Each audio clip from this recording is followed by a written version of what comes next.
Hi, how you doing? Definitely for the first time today, and absolutely isn't the second attempt to this, because my Sky internet is super reliable. Oh, wait.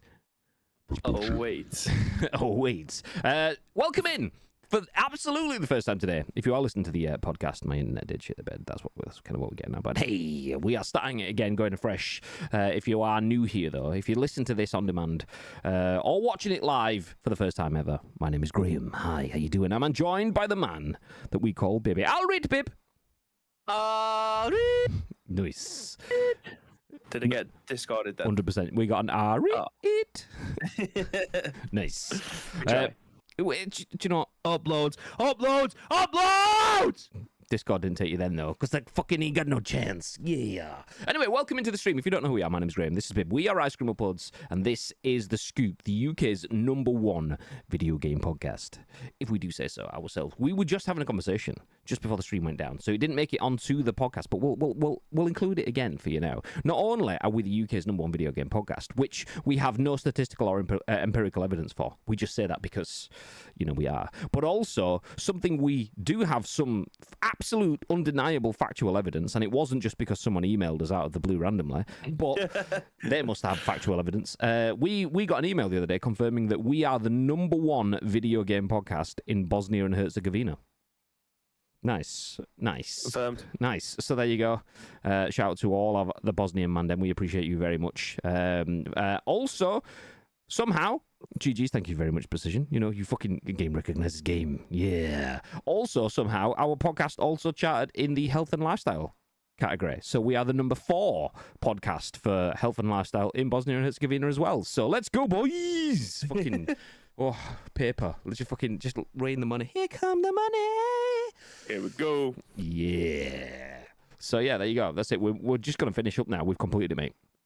Do you know what? This must be what it feels like to be Hulkamania 78, aka Chris Phelps, because Chris Phelps is a football lad. He's a lad dad. He's basically like most of the people that will watch our stream. He's one of the boys, like one of those sort of dudes, and thought it would be funny because he does a lot of podcasting himself. It's usually like old 80s films and that sort of vibe, like retro stuff. But he thought, you know what'd be funny? Get a bunch of dudes that are into video games and technology and retro 80s action films, and we will do a podcast on Love Island. So him and his mate, the way he phrased it to me is, you've got a mank and a scouser doing a podcast on Love Island, and neither of them know anything about it. Anyway, it took off. They got quite successful. They were the most watched podcast, or most listened to podcast, apart from the Love Island podcast, the official one, for a good chunk of time. And something like, I think he still is, or at that point of telling me, like the #1 Love Island podcast in Jamaica or something like that. That's fucking what a stat. That's what it feels like. So we are the #1 video game podcast from Bosnia and Herzegovina. Chris Phelps was locked down Jamaica. Fucking let's go, boys. Precision, do you want to pick a region and lock that one down as well? Get the Precision podcast going, baby. Also, Bib, have you got your Shagger command clipped yet? I actually have. I've just not put it into chatbot yet. I'll tell you what, I can send it you on Discord so you've got it for whenever. But yeah, I do actually have it saved. There she is. Yes, he is. Shagger, yes, I am. Nice.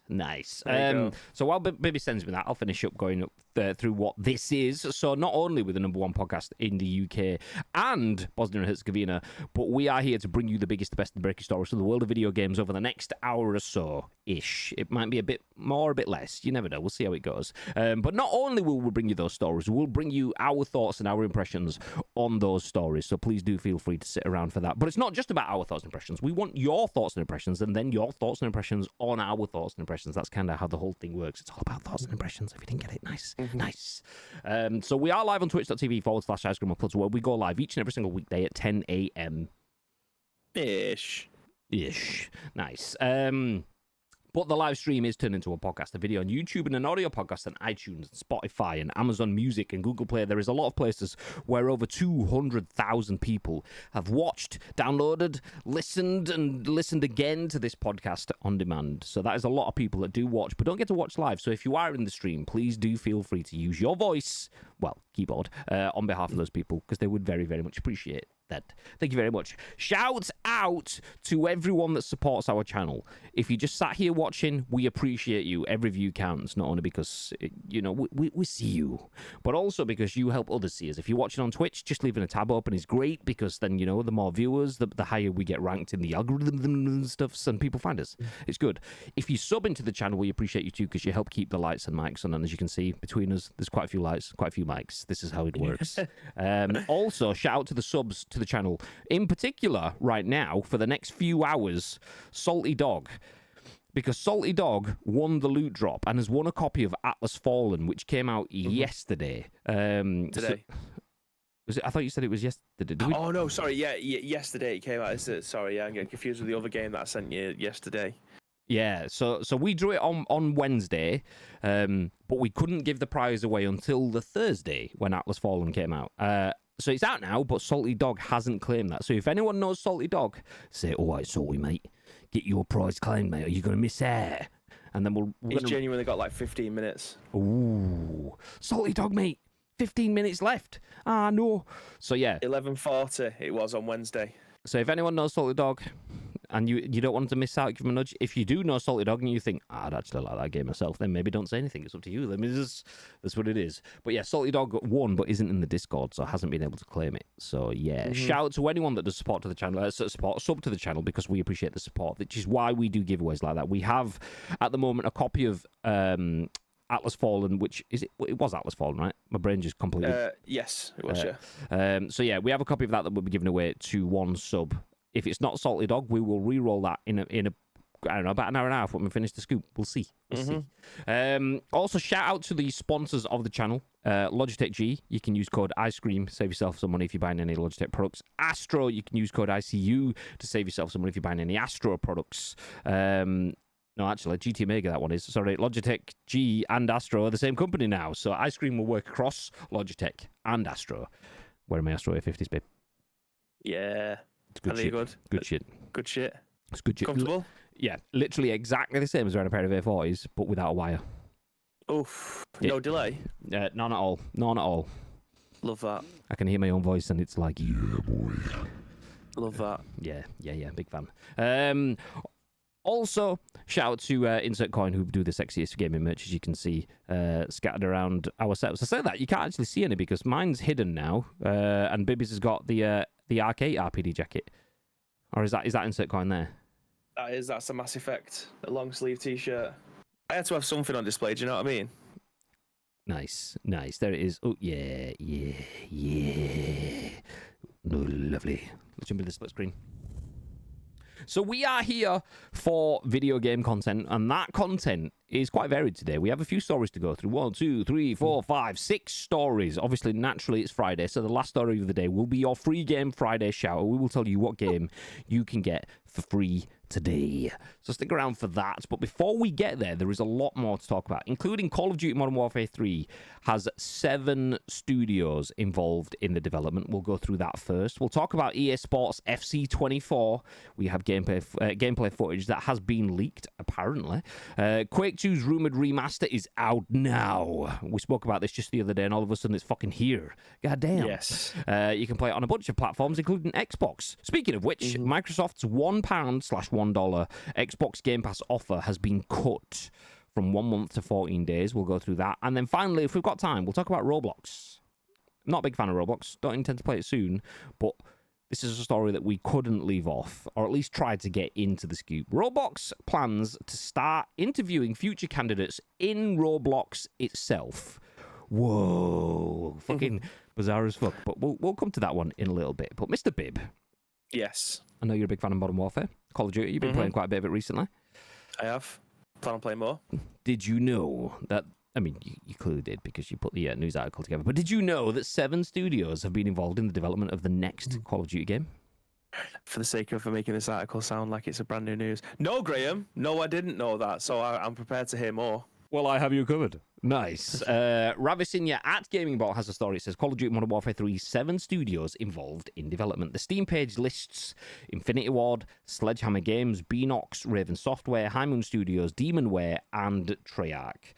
So Activision and Infinity Ward finally revealed Call of Duty Modern Warfare 3 last week after months of rumours and leaks, and confirmed Makarov in a recent trailer. A full reveal is coming on August the 17th, but the Steam page for the title has revealed the number of studios involved in development. Along with Infinity Ward, the Sledgehammer Games, Beanox, Raven Software, High Moon Studios, Treyarch, and Demonware. It's worth noting that each studio could be working on separate things.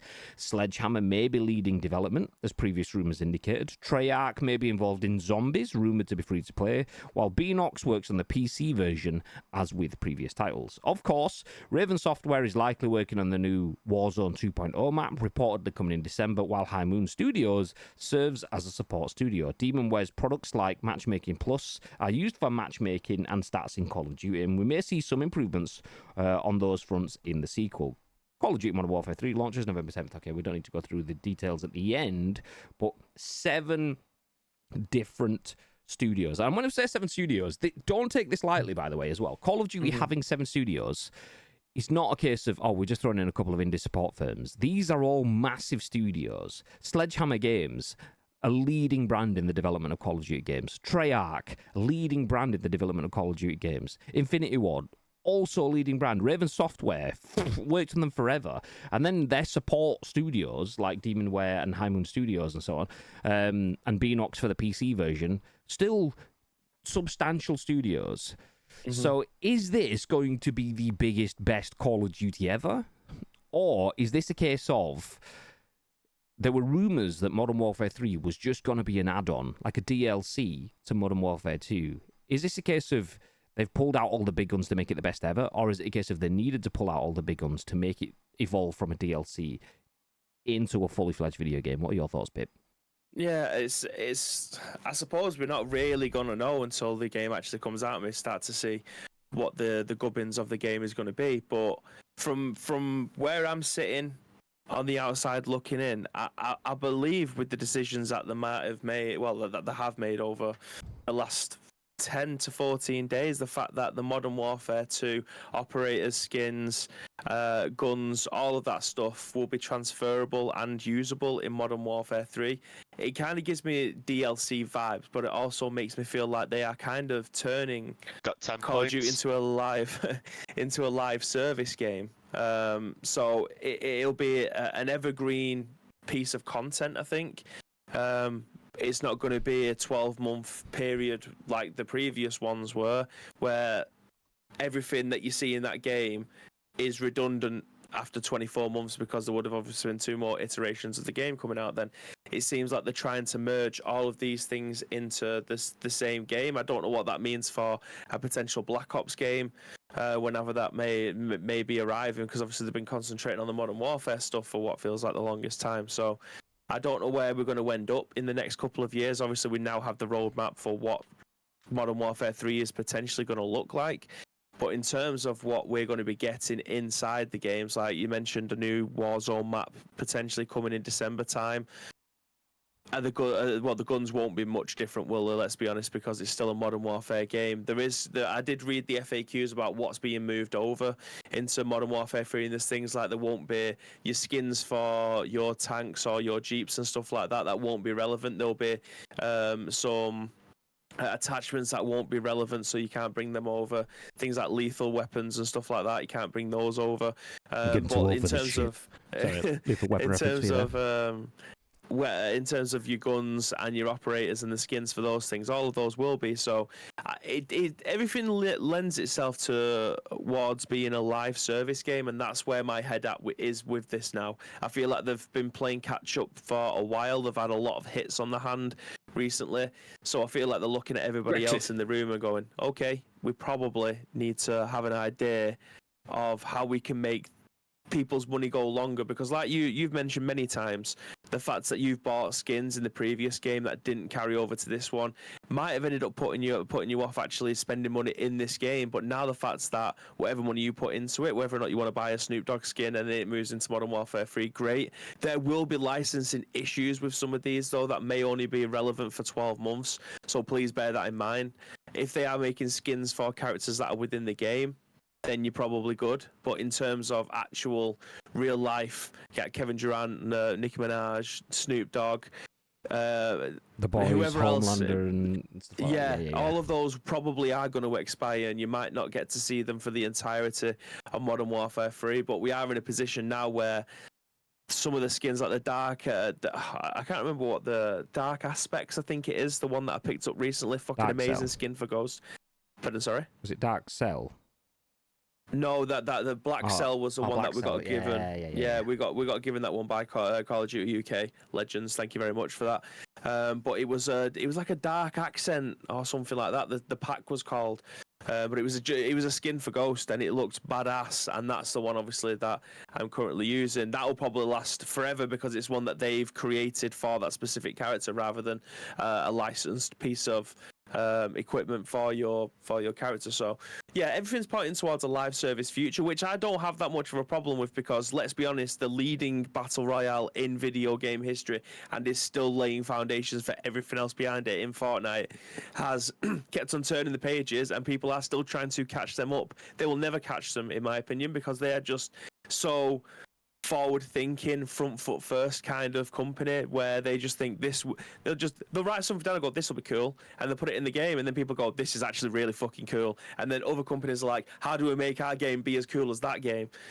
I don't think they'll ever catch them, but they are definitely playing catch up in terms of they've got the foundation in front of them. What can we do to try and bridge the gap between everyone else around us? Yeah, do you know what? I feel like they will catch the gap. Will catch up to. They will reduce the gap on Fortnite into that sort of sense. Because Fortnite,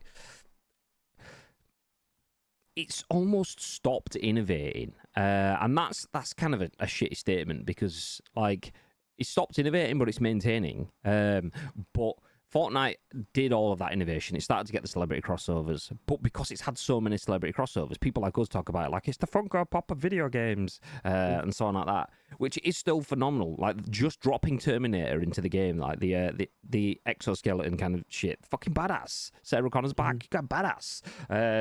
But like that sort of stuff we take for granted now when it comes to Fortnite. Oh, they've done gigs. Okay, we've had Ariana Grande and Travis Scott. No, I was trying to remember the fucking. I fucked it up. I was going to say like Trav McClure, but then it was Troy McClure. I was going to go Simpsons in and fucked it up. So hi, I'm Troy McClure. You might remember me from such games as Fortnite, like that sort of shit. But yeah. Anyway, all the crossovers in the world. But then they've done them all, and it's always the same sort of demographic that they're aiming at, kind of thing. There's no fucking European pop bands, there's no heavy metal bands, no old school new metal sort of stuff, so they're just looking into their demographic. When that demographic ages out, where do they go then, kind of thing is. So I feel like they need to keep going what they're doing, but also start to look elsewhere. The hardest thing to do in video games, or any genre really, is to satisfy your audience, but also appeal to a new one at the same time. Supremely difficult, and you often will piss someone off in the process. And they haven't had to worry about that yet. But now their audiences will be starting to age out. The game is 6 years old. Think of what you were playing at 14 years old, and then what you were playing at 20 years old. They will probably, yeah, but there will be some significant differences in that. Some things like football games and sports games will have continuation, but other games around that will change significantly. So Fortnite has never had to deal with that, but they will have to start to deal with that soon. That is something, though, that Call of Duty and Activision and all of the development studios have had to deal with in some way, shape, or form. We've gone from single-player story games based around World War II and World War One to COD 4 Modern Warfare and the first rounds of Modern Warfare and the boom of multiplayer to that being same. And then into, okay, we need a third game mode with zombies and things like that. And then into, actually, do you know what? As well as a third game mode, we need a new game entirely with Warzone for Battle Royale and things like that. And then building in DMZ. So Call of Duty pivots like nobody in the business. They do that phenomenally well. So I feel like they will continue because of their ability to, I mean, and it probably is heavily relied on the fact that they have 7 development studios that they can call on, which is like 6 more than most development studios have access to. The fact that they can call on 7 development studios means that they can pivot and move forward and make things phenomenal at such a rate. The idea that Call of Duty Modern Warfare 3 comes out just after Call of Duty Modern Warfare 2 and is going to be as good as it looks on paper at this point right now is phenomenal. And that can only happen because they have 7 development studios. If you are one dev with one team that puts a game out, as soon as that game comes out, you're already 3 months into your next game. But you're still having to do your quality of life improvements to game 1 whilst working on game 2 simultaneously, which means there's always a period of churn in the middle where people are having to work their ass off to get one game out the door and to fix all the bugs and stuff, but also get the other game moving really fast. Call of Duty goes, oh, fuck it, we'll just bring another studio into it. It's fine. We have fucking 12 studios this year. Let's go, boys. Which is a phenomenal statement, and I hope this game is as good as it looks. I'm a big fan of the fact that they are keeping that continuity going, though. You mentioned skins carrying over. I mean, if my the boy skins don't carry over, fuming me. It says, confirm that skins and purchases from Modern Warfare 2 will carry over into the sequel. Fucking keep it fucking going. And I want that stuff to happen forever. Like, it's frustrating. Don't get me wrong, I like The Boys. It's a quality TV series. But why is my Dark Noir skin going to be going next year, whereas my Ghostface skin fucking isn't? Go back and get the cool skins that you had previously. We want fucking John Rambo back. We want John McClane and other Johns that are available, plus Ghostface in the next Call of Duty, please. Go get them again. Nice. Aston Martins will bridge the gap. Maybe. I know that you were taking the piss. You were saying that as like it was just dumb stuff. Exactly. Yeah. Same pal. Yeah, same. Yeah. No, Aston Martins are a good addition financially for the brand, but yeah, they will not move the needle without some significant exposure pieces around it. What is it that Aston Martin gives you access to? Why would you use Aston Martin in the game? Like, is it because it looks cool? Because if that's the case, then there's a lot of stuff that looks cool that you can do. Like, what's the point? What does it give you access to? What are they going to be sharing it? Are they going to give you exposure? Are you going to be giving Aston Martins away? Are you going to be featured in the cars? Because, like, most people that play PUBG are not going to go, do you know what? I'm going to go buy an Aston Martin. So Aston Martin aren't really benefiting from it. And most people that like Aston Martins aren't going to go, do you know what? I'm going to download PUBG for my PS4 because I've got a PS4 sat there. I've not touched it for about 8 months, but because now Aston Martins are in, I'm going to go, like, yeah, it's not bridging any gaps. But getting a modern influencer that has a massive social reach and an engaged audience that will do whatever he or she says, and then putting them in a Fortnite concert will make a shitload of people come back to Fortnite because there's a time relevancy, there's that impulse purchase, that FOMO sort of shit of, fuck, if I'm not here getting into the game, I will miss it, therefore I miss out. All of that sort of stuff. Whereas I'll install PUBG onto my Aston Martin Centre console. All right, settle down, mate. So yeah, it doesn't have the oomph. It's a cool thing for the people that are already there. Don't get me wrong, it is really cool. I'm a big fan of Aston Martin cars. For a long period of time, the Aston Martin in Casino Royale was my favourite looking car ever, mate.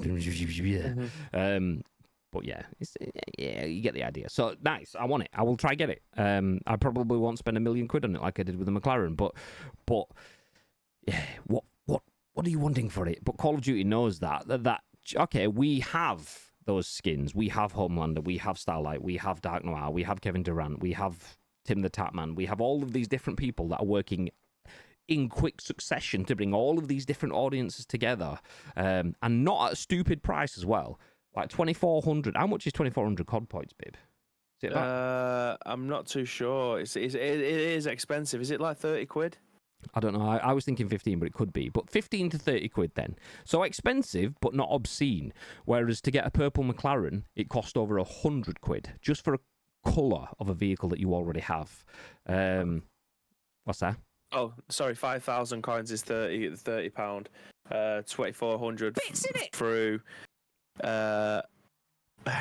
very reliable and very legal methods, you could probably get the 2,400 coins for about 14 quid. Ah, there you go. Nice. We love the legal and reliable methods. We also love one bit from Drew. Hey.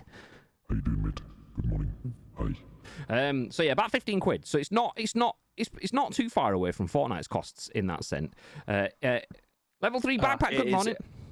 Officially, it's £20 for 2,400 coins. So yeah, not too far away from Fortnite's cost. I'll say Fortnite's about 15, but it could be 17. I don't actually know the exact figure.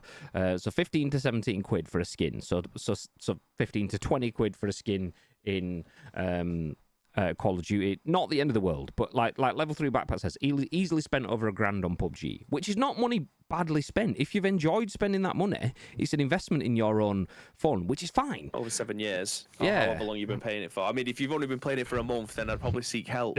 But if you've been playing for it for a while, then like, what's that? Fucking 150 quid a year. So like, there's relevancy. Like, it all depends. It's a very subjective statement, but like, that Aston Martin crossover will just be a money spinner. In that sort of sense, it will allow people to spend 150 quid to get the things that they need. It won't necessarily further your gameplay. It won't necessarily bring in Aston Martin. It won't necessarily do any fully fleshed out, engaging community activations that will make people go, do you know what? I've played it anyway, but Did you just fart then? Fuck me! I don't know what you're talking about. Just fucking do the sound of a dying giraffe. I don't know what that is.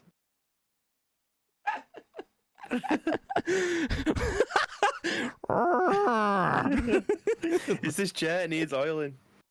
Thought the foghorn went off from outside, says Nietzsche. The chair needs oiling. It's been a while since we've had an audible Bibby Bottom burp. 2 bits for the shit. Who's playing a trumpet? So professionalism. It's professionalism. You need to get the ass in there. God damn. Absolutely. Although to be fair, this is. It's been a while since we've had an audible butt burp on the stream. This is nothing that is new to the stream. Long-time viewers of the channel will have seen farts in our intros, yeah, forever. So either that or my TV started playing Jurassic Park.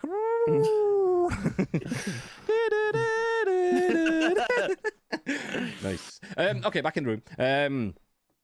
Yeah, so Call of Duty has 7 studios in development.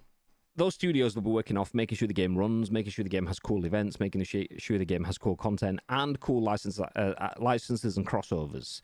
Which all of the other stuff, all the other brands in the same spaces are doing the same thing. But arguably, take Fortnite off the table, because they are doing it and doing it as good but in different ways. Take Fortnite off the table, nobody else is doing any of that stuff as good, as quick, as multifaceted and as successful as Call of Duty is with Modern Warfare at the moment. My only concerns are, like you mentioned, Black Ops. This works great, going from Modern Warfare 2 to Modern Warfare 3, but when we saw Modern Warfare go to Black Ops Cold War, was that the jump? Yeah, it was. It was from future Modern Warfare to 84. Yeah. Everything drops down and you start to lose things because you can't have that consistency of moving forward through timelines when you're going back through literal timelines and so on. So, yeah, it starts to become a pain. So this works perfectly for me for 2 years back to back. I'd push for Modern Warfare 4 after that. I mean, I probably would anyway, because I prefer the Modern Warfare games to the Black Ops games. Other people prefer different, and that's fine. But for me, that continuity works when you have an arc.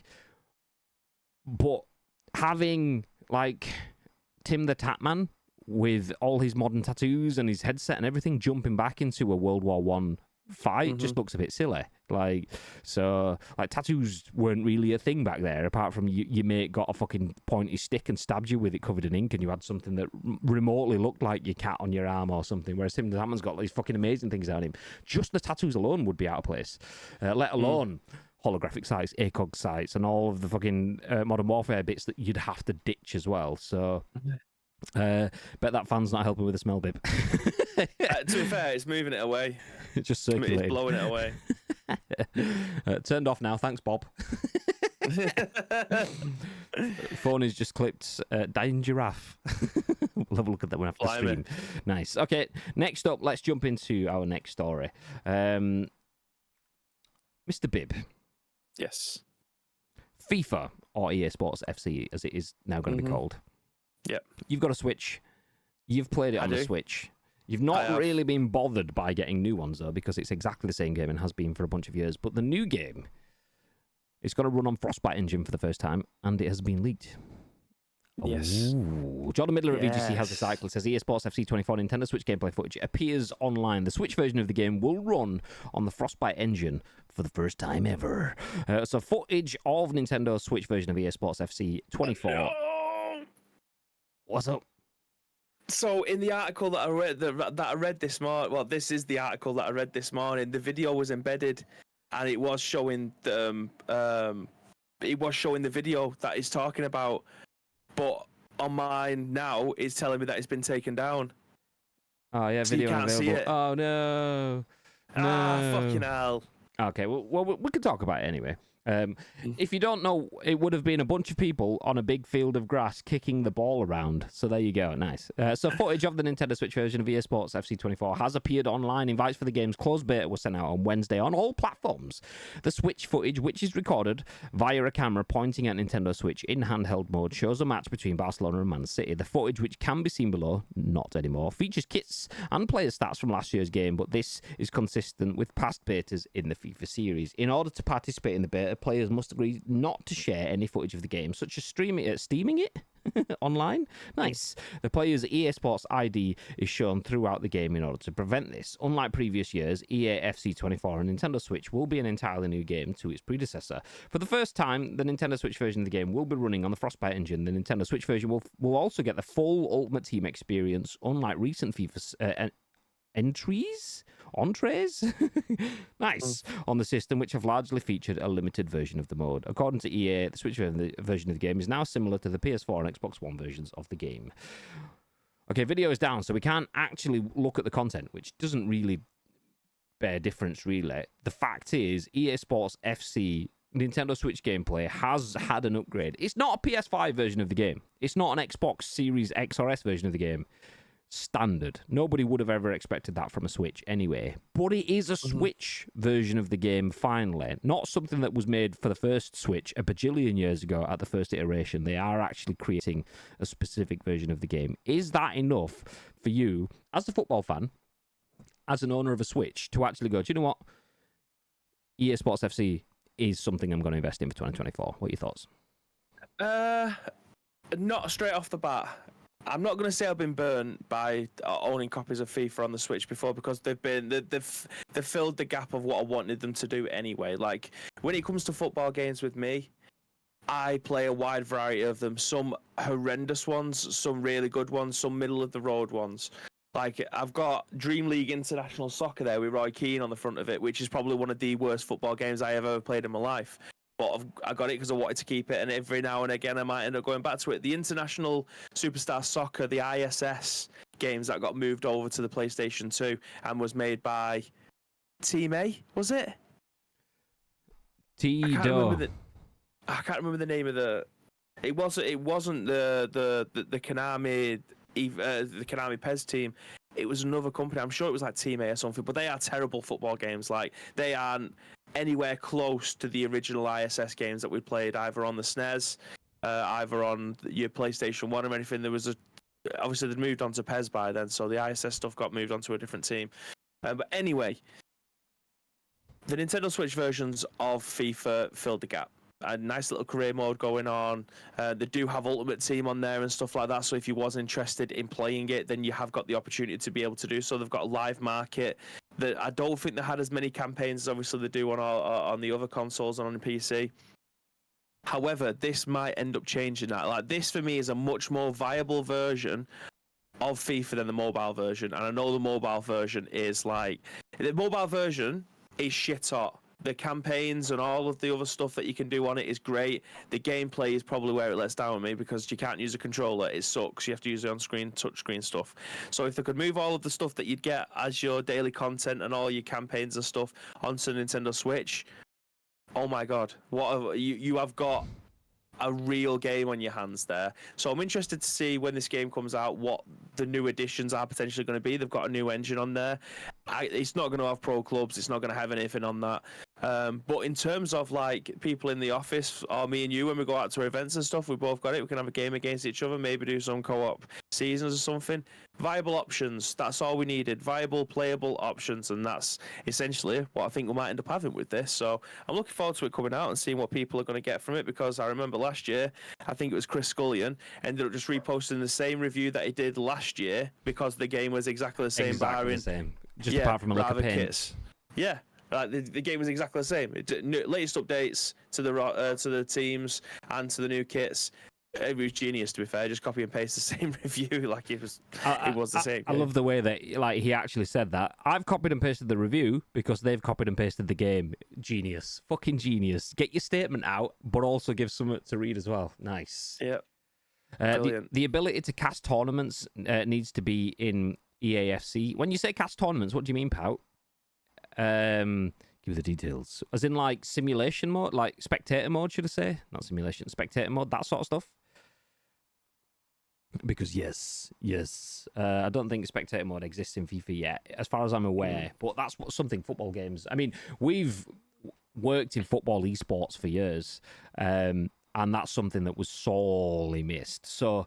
LAN events were fine, but online stuff, like you can't do the custom sort of stuff that you can in PUBGs or as we found out the other day when we were doing some digging, in Warzone, you can do customs and stuff in Warzone now, but you can't do it for football games, which have been around since the dawn of time, which is so frustrating.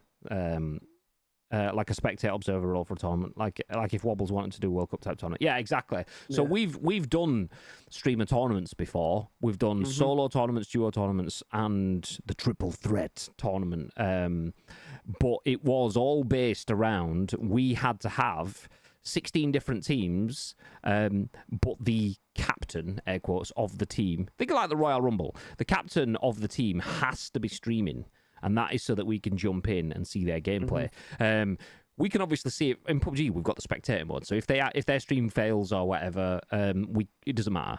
But when it came to playing football tournaments, we have to have the captain of the games streaming so that we can watch their stream on Twitch and spectate over that, which just makes it clunky because suddenly someone that plays games but doesn't stream, like Nietzsche,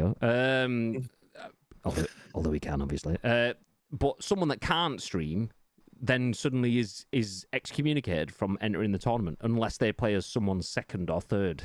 So, yeah, absolutely. In today's day and age, when you've got Unreal Engine giving you things like that for free as part of the actual engine, it's criminal that sort of stuff doesn't exist in football games. But this is from EA, which is one of, if not the world's most profitable developer. GTA actually probably makes that a bit different for Rockstar and stuff, but one of the most profitable developers in the world with possibly the most profitable IP in the world.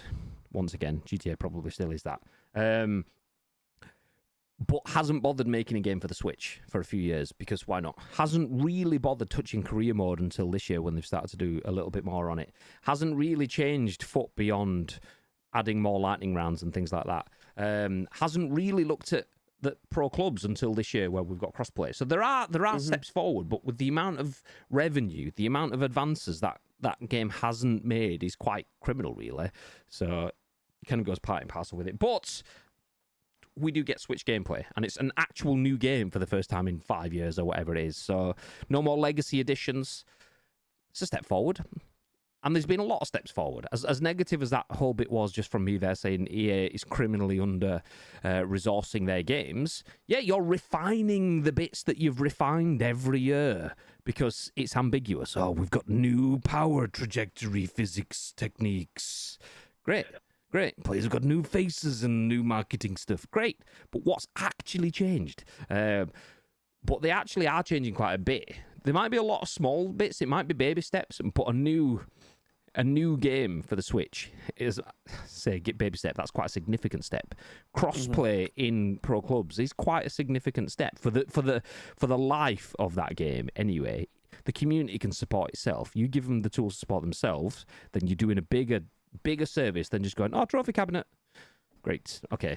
Next, we want the fucking trophy cabinet stuff. But so yeah, lots of baby steps, but significant ones. So hopefully, by the time we get to this point next year, and we're talking about EA Sports FC 25, we get in big news that builds on these foundations, because that's what these are. These are foundation steps, and that should never be taken for granted at that sort of level. So yes, we'll put a pin in that one. EA Sports FC is coming to Switch, which isn't a news story in itself, but the gameplay has been leaked online. The footage of it has been pulled, but if you did a search on Twitter, I imagine it does. It does look good, yeah. Nice. It looks, like I said, it looks more towards the PlayStation 4 versions of the game, which is, you're looking at the Switch version, it was like the 360 version, and then they've just made it to the PlayStation 4 version. Nice. Which is good. If you want to see the footage, just do a search on Twitter, or X, or whatever you want to call it these. There's Twitter. You'll be able to find it, no problem. Doesn't look like a 360 or a 64 version, but this does. Ish. Quake 2's rumoured remaster is out now on Switch, PlayStation, Xbox, and PC. This is written by Matt Wales over at Eurogamer, and it says it includes 3 expansions and Quake 2 64. So with QuakeCon 2023 now underway, id Software's much rumoured Quake 2 remaster has finally been made official, and it's out now for Xbox, PlayStation, Switch, PC, and Game Pass. As with 2021's similar... Do you know what? That's how we should just fucking reference stuff. It's out now for Xbox, PlayStation, Switch, PC, and Game Pass. I can't wait until we can just say that. So we don't have to say it's out now for Xbox Series X and S consoles +1, plus PlayStation 4 and PlayStation 5. Soon we'll have Nintendo Switch and Switch 2, PC, all formats, and Game... Fuck off. So yeah, just it's everywhere. Nice. As with 2021's similarly styled Quake 1 remaster, this enhanced version of the sequel has been handled by retro specialists Night Dive Studios. Its list of additions extensive too, including enhanced models and cinematics, dynamic and coloured lighting, improved animations, and gore, improved and restored AI behaviour, new accessibility features, plus anti-aliasing, depth of field, and support for widescreen resolutions up to 4K. A lot of stuff. And of course, Sonic Mayhem's original soundtrack returns in all its furious glory. Nice. And as with 2021's Quake 1 remaster, id has put together an impressively generous package incorporating Quake 2's base game, as well as its 2 expansions, The Reckoning and Ground Zero, which, between them, bring 33 additional campaign levels and 21 new... Do you know, I'm going to stop there, because there's a lot of stuff I'm throwing at you. Quake 2 rumoured remaster is no longer a rumour. It is out now. Switch, PlayStation, Xbox, PC. Thoughts, babe?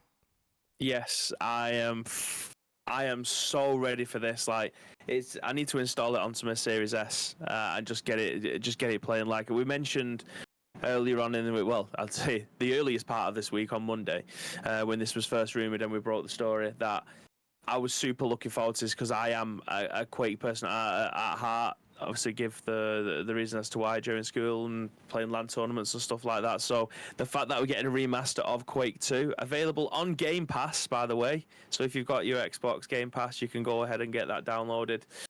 This is amazing. I can't wait to jump back in just to see I love these fast-paced, old-school shooter games. That was my bread and butter. Your Duke Nukems, your Quakes, your Unreals, all of this stuff. Doom. Those are my favourite types of FPS games. My favourite type of FPS. You've obviously got the modern day combat stuff. That's all well and good. But these are the bread and butter. These are Bibby's bread and butter, and I can't wait to see more. Nice. I can't add much to that because, as mentioned the other day, never really played Quake at all. I had a keyring. That's where my Quake 2 attachment comes in. But big news, nice. And the fact it's on Game Pass as well, which just it's a big thing because in my opinion, as an absolute PlayStation scrub, I've got an Xbox as well, I'm joking, but you know, it builds up the narrative. Xbox and Game Pass has been faltering recently, so getting something big like that on it is nice. Obviously, there is something huge impending with Starfield inbound, which then ties neatly into this next story. This is from Tom Phillips at Eurogamer that says Microsoft's £1/$1 Xbox Game Pass offer is cut from a month to 14 days. Pray the deal isn't altered any further. So Microsoft has changed its popular $1 monthly trial or £1 monthly trial for Xbox Game Pass Ultimate and PC to now only grant access for 14 days. The monthly trial offer was only relaunched by Microsoft in July after it was removed back in March. At the time, Microsoft said it was evaluating different marketing promotions. Now, just a month later, and after a price increase for Xbox Game Pass Ultimate, Xbox fans have spotted that the trial has been altered to last just 14 days, less than half the time it used to. Otherwise, the trial remains the same, with £1 or $1 giving you access to full catalogue of either Xbox Game Pass Ultimate or PC Game Pass titles. We can stop there for a second. So Microsoft has cut down the amount of time that you get for your money on Xbox Game Pass after putting the price up for Xbox Game Pass. Is this making the system healthy? Is this a case of, okay, we've given away shitloads of stuff, we've done a lot of cool things, we've got some really, really good value giveaways, but good value needs to be paid for. So if you want to try Xbox Game Pass, you'll only get 14 days for it, and then you have to spend a bit of cash with us. Is that a result of this? Or is this a result of, okay, we're getting you games like Quake 2 on Game Pass, they've got to be paid for somewhere? Or is this more akin to, I just mentioned Starfield then. Starfield is an RPG that could take thousands of hours, could take days and weeks and months to play through. Is this a case of, okay, if we give you a full month to play that game for free, this game has been a very, very expensive production, let alone the development of the game. It's already had 2 of its own Xbox showcases dedicated to itself. That on its own will be hundreds of thousands of pounds spent there. Is this cutting it down to 14 days a direct result of, okay, the biggest game that we're going to release over the last 2 to 3 years is impending. We don't want to give you a full month because you could probably finish it in a month. If we only give you 14 days, you're more likely to buy your Xbox Game Pass subscription. What are your thoughts, babe? Yeah, I mean, we all knew this was going to happen at some point, right? Like, that they cannot be buying companies, publishers, developers left, right, and centre and then not have a price increase. We mentioned that when the price got increased for your average Xbox Game Pass subscription, that then split it off into different types of categories so that you knew exactly what you were going to be getting. The 30-day thing always baffled me anyway, because for £1 or $1, you were able to play their entire catalogue, so there might have been a ton of indie games on there that you're able to get through and then never have to resub again. They will have all the details of every single account that has ever subscribed to it, and they will see probably a lot of burner accounts being created so that many people can go through complete games that aren't asked about gamer score. They're just going in, completing the game, say they've completed them, and then they can move on to the next thing. And they will also have someone's email address, gamer tag, how many games they would have played during that 30-day period, how long they've been playing for, and things like that. So they will get an idea of how much bang for buck that people was getting. And I thought 30 days was a little bit extreme. Like 2 weeks, I think, is probably worth £1. I mean, for the value for money was amazing. Like £1 will get you 30 days to play any game that's on there. If you was to take 2 weeks off work, or you didn't have a job, or you didn't have any responsibilities or anything, you could probably get through a lot of the games that are on there. Gears of War, each of the campaigns are maybe 10 to 15 hours each. Do you know what I mean? If you wasn't doing anything else, you could probably get through one a day, or you could get complete over a weekend or something. Like, the amount of value that you was getting out of that was exceptional. And now we're at a point where they are spending so much money that they need to try and get as much money back. I feel like there might be an offer on there where it is £1 for 14 days, but then your first month after that might be half price, and then you'll move on to a full price subscription or something like that. They've got ways and means of trying to get as much money out of you, because if you're already a subscriber and you're in that ecosystem, chances are, like me, you're probably going to keep it rolling anyway, because you know full well that you are definitely getting so much value for money that you don't even have to worry about the £89 that you're spending, because you're playing every single game that's on there. You're waiting day one. Like, I can't wait to finish today and then boot up fucking a bit of Quake. Do you know what I mean? Just get involved with some Quake action. Like, that excites me a lot. It excites, I imagine, a lot of people who have Game Pass on there. So it surprises me that I haven't done it sooner, because that offer was going for like 2 years, and I imagine every man and his dog would have signed up to it at this moment in time. So reducing that time makes perfect sense, as well as obviously putting up your subscription as well. That makes sense. You can't argue with that. Like, there's no way someone could go, nah, it's way too expensive. Like, what you're getting is ridiculous value for money out of that. Even if there was to put it up a few more quid, I don't think people are going to grumble that much. I don't think they will have a mass exodus of people leaving the subscription service because of what you're getting for it.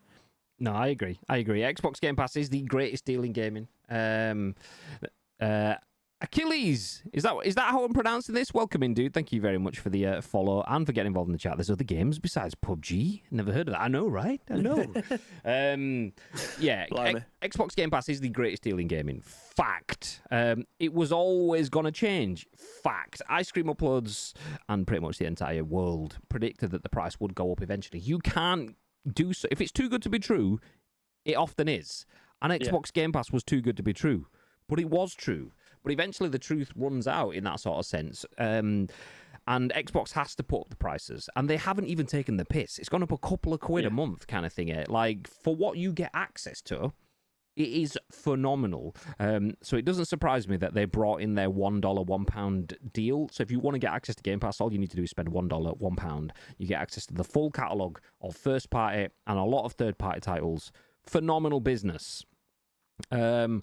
So them cutting that down to 14 days, I mean, £1 still gets you 2 weeks of unfiltered access to Game Pass. That is madness. You don't need more than 2 weeks to sample the delights. So yeah, even better when it's part of your phone contract. Exactly.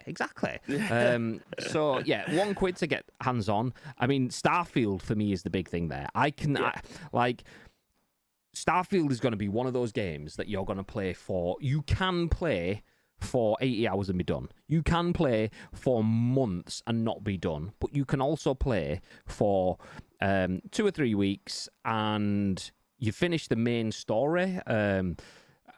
You've had to go a little heavy on it, but you've done all that you need to do. You can drop it and you can leave it alone knowing that you've done pretty much everything. Pretty much everything is a long way away from absolutely everything in a game like that.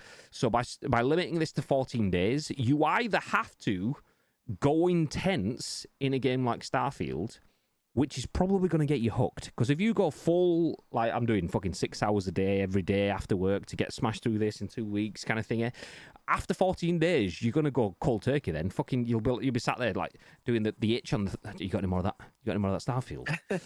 And so you're going to buy the subscription to it. If you don't do that 6 hours a day and you don't get through the story, then you're going to be sat there going, oh, I didn't finish it, but that was great. Hopefully I've not played it. But you're going to be like, oh, that was great. Do you know what? I'll just get Game Pass for 1 month because I've only spent £1. What's another 15 quid? That the game will cost me 70 quid to buy it brand new if it was on PlayStation. So that's 16 quid all in I've spent then. And then you don't turn it off for the next month or the next month or and then that's it. You've paid for the full game, but you've still got, and you think, do you know what? Actually, I can afford this 15 quid. Job's a good one. So that's where it comes from for me. It's a genius move to cut an arbitrary free, air quotes, it's not free because you're spending a quid, but you look at it as like, you throw away a quid and you get access to a month's worth of free games. You just reduce the access period, but you still give them access to everything that's free. So yeah, it is what it is for me. $1, £1 giving you 2 weeks unfiltered access to the entire Xbox catalogue. Yeah, bargain. I'll take it, please. Xbox Game Pass is still the best deal in gaming, despite all that. Yeah. Nice. Okay, next story from Xbox. We go to Roblox. Ish. This is posted by Chris Scullion at VGC. And this was only a couple of hours old when we started. It wasn't even that because we went live before 11, so it's like an hour and a half old, this story, as we went live. But Roblox plans to start interviewing future candidates in Roblox itself. Whoa. The Matrix has you, Neo. So the new Roblox Career Center is designed for would-be employees. Okay, Roblox has announced plans to conduct some of its future job interviews in the Roblox platform itself. The company has launched the Roblox Career Center, a, quote, 3D immersive experience where you can learn about Roblox on Roblox, end quote. According to a new blog post by Vice President of Talent Acquisition Jason Buss, the Career Center lets, quote, early career candidates, end quote, learn what it's like working at Roblox by using the product itself. The experience is aimed at users who are just starting on their career path. It aims to appeal to those who may use Roblox while growing up because they can use a familiar interface to visualize working at the company, as well as those who have never used Roblox before because it lets them try out the products. The Career Center includes numerous rooms, including the Innovation Lab, where Buss says, quote, they can learn about our innovative product roadmap and listen to stories directly from our employees. It also includes a podcast lounge where they can listen to Roblox's Tech Talks podcasts, as well as a library with reading materials for interview preparation and a room dedicated to letting users practice the sort of problem-solving assessments that will appear in actual interviews. Quote, coming soon, Bus says, we'll be inviting candidates to conduct certain initial interviews directly within the experience, end quote. Explaining why the Career Centre was launched, Bus explains, quote, while ideal from an engagement standpoint, traditional in-person recruiting has its limitations. There are only so many universities and prospective candidates that our recruiting team can engage with in person. The Roblox Career Centre enables us to reach early candidates across the world, eliminating geographic constraints from the recruiting process and avoiding all that's lacking in static recruiting approaches such as web pages and video conferencing meetings. End quote. So very Matrix indeed. Ready Player One X job interview. If you want to work for Roblox, you could be sat in a Roblox room. I mean, I don't know where they're going for this because I instantly got. I'm gonna actually bring this back up. I'm gonna hit play on the video while we talk it over and mute it. I don't know whether they're expecting you to be sat there with your VR headset on in this room, or whether they want you to be sat doing this like you would in a 2D gaming experience with a controller or a mouse and keyboard at a PC screen or whatever. But it's interesting. I mean, I'm fully on board with the last couple of paragraphs. If you want to hire someone, the modern world doesn't necessarily mean that you have to be working with someone that can geographically attend your office. Don't get me wrong, that is something that still applies to a lot of businesses and applies to our business. Me and Bibby have to go into the office, but we also have people that don't live in the same continent working for us as well, because that's the nature of modern business. So they realise that getting people to come in so you can see the face-to-face for an interview is not necessarily the best way. Getting people to sit there in front of a Zoom call is not necessarily the best way of giving you the feel of the business as a whole. So getting them through interactive online experiences is a good way of opening your access to a wider talent pool, which is better for the talent pool and better for you. But is that just fluff? Are you just sitting down and playing a bit of Roblox? I don't know. I feel like obviously the people who are going to be interviewing Roblox probably are the people who play it quite frequently. So I understand that part of it. However, again, this is just so boomer, isn't it? Like, we are so far out of how, I don't want to say modern, because Jelly as a company is super modern. We are very forward thinking in the way that we approach stuff. But in terms of companies like this and the way that Google might end up doing something, or the way that Apple doing something, we have no idea what their methods are. And this just seems wild to me. Like, I understand for a remote job or something like that, that might be quite funny to be able to do it within something like that. Because Teams is fucking ass. Anyone who uses Teams will understand that. It's just the worst conferencing application that there is on the internet. I don't understand why people don't just use Discord for stuff like that. Fucking garbage. I imagine most people in the world have a Discord account, and if you don't, you're probably worth making one. But in terms of like using, that is funny. It's funny. It's a funny thing that we brought up to be able to report on. But is it viable? Probably not. But who are we to judge? Like, this obviously might be super successful for them. It might be something that everyone gets behind and they want the opportunity to be able to do so. But it just seems really cheesy to me. But again, I'm a 32-year-old bloke who hasn't had a job interview for 5.5 years because I've already got a job that I actually like. So I don't know. It seems bizarre to me. Yeah. Maybe you should go undercover, Graham. Maybe you should go, okay, I'm looking at moving, and then you go and do the Roblox interview just to see what it's like. I might do it. Fuck it, let's do it for some MCU content. Let's go, baby. The interesting thing for me, though, is like, is it just PR guff? Have they done this? Because clearly people like us and VGC and other outlets out there, video game colleges are going to be talking about this as well, and so on.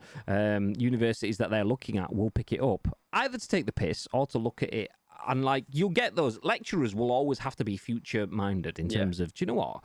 This might be a bit silly. It might be a bit we're not ready for it yet.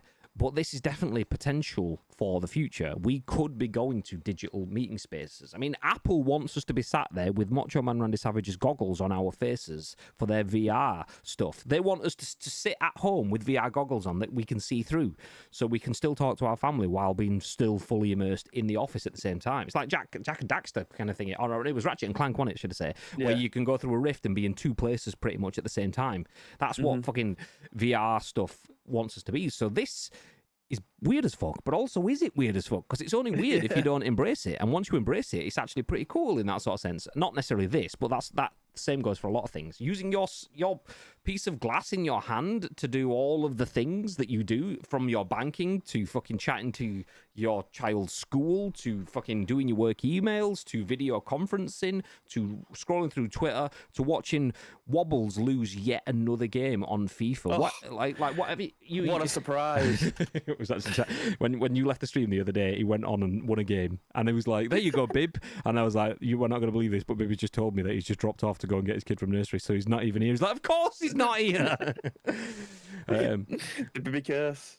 So yeah, Roblox interviewing people inside the game itself is a lovely idea, but the thing is, it could just be PR puff. It could be a piece of shit where they've gone, "Oh, that's great," but Jim, the interviewer, thinks, "I'm not fucking interviewing people in I mean, unlikely, because it's a video game company. He's probably going to be open-minded to video games, but still, we'll just go with stereotypes. I'm not fucking interviewing people in a video game. I want to be able to sit there and see them. I want to be looking at them, even if it's on Teams or Zoom or Discord or whatever. I want to get a feel for them, and doing it in a video game space, all of that fanfare, all of that theatre is irrelevant for me. So you might get some of that. But then the other end of the spectrum is, this is mentioned, there is libraries in there that's full of text and stuff to help you prepare for interviews and stuff. Whose job is it to keep that library up to date? Because any library that you've been into will have librarians that make sure all the books are not just in the right places. Obviously, you don't have to deal with that from a digital perspective, but that you are on top of your text. In terms of, librarians are not just organising books on the shelf and checking stuff in and out. They are making sure that they have the latest educational texts on all areas. That's part of their job. They don't obviously look at after every single book that comes in, but they are tasked with doing that stuff. So someone at Roblox is now tasked with maintaining that library space. The video conferences and stuff that's in there, the podcast area, someone has to make sure that they're making content that's suitable for that space. Who's doing that stuff? And there's all sorts of little linking bits that can easily be disconnected. If the podcast teams are just, we do content, we only look at content, anything outside of our bubble we don't care about, this is it. And then it's like, okay, well, the podcast that you've just done doesn't really work for the stuff. Yeah, okay, well, we're making our podcast content, we're not making stuff for you, so you just have to not have one today. Oh, okay. And then all of a sudden it happens a few in a row, there's no new content, there's no new tech stuff. The person that looks after the library section suddenly leaves, goes to work for Minecraft or whatever, and then they need to hire, we haven't got anyone there yet for that bit, and all of a sudden it becomes a bit stale. It's a very real possibility that this just becomes a forgotten, dark and dusty place in the Roblox corner of the internet. So it's cool. Love the idea. I am actually very pro stuff like this. I like the idea of that, as long as it's natural and normal. And the downside with any of the first elements, any of the first attempts, it's weird and it's going to feel forced. Like, you get a VR headset and put it on someone, and then going to start doing, like I did when I played Blood and Truth, or the sample demo version of Blood and Truth. I was dicking around with the Zippo lighter rather than playing the game, because I was like, oh, stuff. Imagine doing that to someone in a job interview. Have you ever worn a VR headset? No. Have you ever been in the 3D space online? Well, apart from playing games. Yeah, but have you done it in like one that's meant to be real? No. Okay, go, interview now. You'd be sat there going, like, fuck it. I'd be just sat there, like, in the interview, just touching the interviewer's face. Stop that, you realise I could see you. Oh, fuck. Oh, shit. So, yeah, it's a cool idea, but it's weird because it's new. But I'm a big fan of the fact that we are trying to progress somewhere new, so yeah. GG's Roblox. It's a bit odd, but we'll take it. And I keep fucking clunking the top of my Astro headset off. The little bit that clicks your mod kit sort of stuff at the top. Yeah. Keep clicking it out. Nice. Anyway, that's enough of that. Moving on to our final bit of news for the day, because we are over time now. This one, unsurprisingly, on Friday, is !FF. Free game. Ready? Friday. Yeah. Free Game Friday. This is written by Morgan Park and Lincoln Carpenter over at PC Gamer. And your free game today is, this is obviously from August the 10th to the 17th, Europa Universalis 4 and Orwell Keeping an Eye on You. If you've never been through this before, I mention it every week. this is a pretty monotonous article to write every week. Oh, there's a free game. I don't know what it is, so I'm just going to give you a paragraph on it. So the people over at PC Gamer do a very good job at writing these articles with a bit of character, so we'll go with it. Just take it for what it is. There's a way of looking at this week's Epic Store freebies and seeing a lesson about the consequences of your own actions. Consider Europa Universalis 4 is a 4X, is that a 4X, 4 times? Game about empire building in the modern era, tasking you with expanding and solidifying your influence through trade, negotiation, and conquest. You could think of All While Keeping an Eye on You as an investigation puzzle game, tasking you with wielding the state's surveillance apparatus against your fellow citizens, as being a glimpse of what success in Europa Universalis could look like a few hundred years on down the line. Thank God this is all just imaginary. It's not like we're dealing with being constantly surveilled as a natural extension of Imperious legacy or anything. Phew! So there you go. Europa Universalis 4 and All While Keeping an Eye on You are the free games. Interestingly, because that went full into it, it didn't go too deep into what the games are. But one of them, you got to build a modern empire, job's good, and the other one, you've got to build CCTV on a modern empire. Nice. Both of them are free on Epic Game Store, because that's what the Free Game Friday wrap-up usually focuses on, the Epic Game Store free games this week. Next week will be Black Book and Dodo Peak. Nice. Make sure you get them added to your account. We are not affiliated with Epic Game. We just like to tell you about freebies, and those won't cost you anything. If you've got the launcher, you can do it within the launcher, or you can just do it within browser, as long as you've got an Epic Games account. And that is it for us for the scoop this week. How are you doing, people? Breathe. Nice. Just a reminder, there will be no scoop on Monday. I know we've been light on scoops recently. By design, we are busy because of what we will be doing next week. We are out of office at an event next week, and then the week after, I'm out of office for the entire week at Gamescom. So the scoops have been patchy up until this point. By design, they will be very patchy now for the next couple of weeks because we are both / partly out of the office. So no scoop Monday and Tuesday next week, possibly will be Wednesday, and then we go from there. And then the week after, we just have to see. It all depends on if Bibby can free up time, but we will obviously be men down in the team, so we'll have to see what the crack is. So yes, no scoops on Monday or Tuesday, possibly back Wednesday. We'll see how it is. But before that, is there what you'd like to add, Mr. Bib? Yes, a couple of things, actually. I've just dropped a link into the chat there for anyone that isn't in our Discord. I mean, obviously you'd need to have !Discord, but we have put together our fantasy football for the year. So if you want to get involved with that for some bragging rights stuff, we might be able to supply something. I don't know. We might have a game code lying around for the winner. But yeah, we'll have a good time with that one. I don't think we did it last year. We definitely did it the year before. So a lot of people are asking me if we're going to be doing it this year. And there you go. It's readily and available. Get them in before 6:30 tonight. That's when it closes for game week 1. You will not be able to obviously put your points towards the tables then, as that is the cut-off. You'll then join after week 2, but you might be like 50 points behind by that point. So it's going to be difficult to catch up. That's the first point. Second point, and it's obviously something that I need to speak to you about. I'm not going to be streaming tonight. I ain't going to be here. I might end up doing something tomorrow evening. I've got my nephew round, so I might be able to do something then. But obviously, we aren't going to be here on Sunday. We'll be making our way down to the event. So for Sunday, Monday, Tuesday, no content on ICU whatsoever, unless we can find time to do something very small. I highly doubt it. High pressure cooker situation, so highly doubt it. Scoops will return on maybe Wednesday. We'll see. Might end up having a busy day, but yeah, I think that's all my normal stuff. Oh, sorry, last thing. Salty, you've missed it. You've missed the timeline. You've missed the deadline. We'll get another winner rerun today for Atlas Fall, and I'll do that straight after this episode of the Scoop. So if you are locked in, don't worry. Everyone who was a subscriber on Monday when we extracted it, you'll be back in there again. It'll just be a re-roll. Don't worry about that. You don't have to be a sub now. But yeah, that's that for all the housekeeping stuff. But in terms of shaping a scoop, you guys should all know this by now. We go live each and every single weekday, as and when we can. We'll let you know when we can. But if you want to help shape the shows, as and when that will be next week, there's 2 ways you can do so. First of all, find us on social media. It is at Ice Cream Uploads across all major social media platforms, or alternatively, get involved with our Discord. All we need from you is a URL plus your thoughts and impressions. We will then give you our thoughts and impressions on the very next episode of The Scoop, which will be at what time next week at some point, Mr. Graham Day? 10 a.m. Ish. Big-ish. We'll see. 10 a.m. ish. There is 14 in the Final Fantasy League. Fantasy Football League. There was an FF, and I knew the word fantasy was there, so my brain went, Final Fantasy! No, Fantasy Football, there we go. There's 14 in the league so far.